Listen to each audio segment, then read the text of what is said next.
Ever wondered how pastries get their perfect filling? It's all about technique and precision. The first step towards achieving this pastry perfection starts with having the right tools. Imagine a painter without a brush or a sculptor without a chisel. That's what a baker would be without a proper piping bag. This humble tool is your magic wand for filling pastries, allowing you to control the amount and placement of the filling. It's not just about the tools, though. The consistency of your filling plays a crucial role in the overall taste and texture of your pastry. A filling that's too thick or too thin can throw off the balance of flavors and textures. Striking the right balance is vital. The filling should be evenly distributed so that each bite is a perfect blend of pastry and filling. Remember, the right tools and consistency are key to achieving that perfect filling.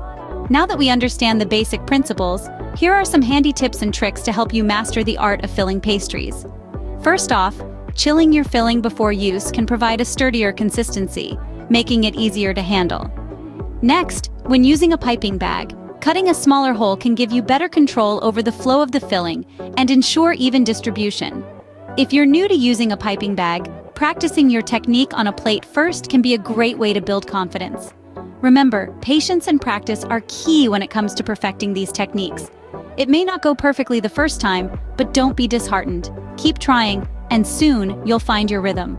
Keep these tips in mind, and with a bit of practice, you'll be filling pastries like a pro in no time. Remember to like this video and subscribe to our channel for more baking tips and tricks.